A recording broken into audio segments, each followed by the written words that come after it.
Kodak Black just pled guilty to 2 counts of lying on an application for a gun in violation of federal law. A lot of news outlets are reporting that the maximum sentence in this case is 8 years. However, look for Kodak to get a lot less than that. First of all, he was never going to take a plea in a case where he had a lot of good defenses if they were going to put him away for 8 years.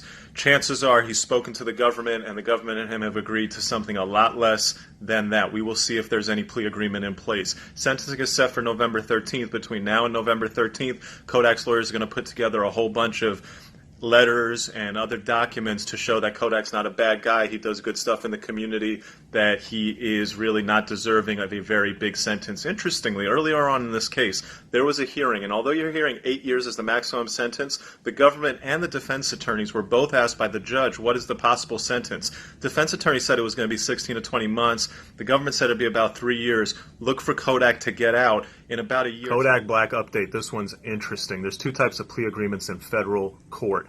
One is where you snitch, you cooperate, and the government gives you a lower sentence in exchange for your cooperation about telling them about other crimes that they didn't know about.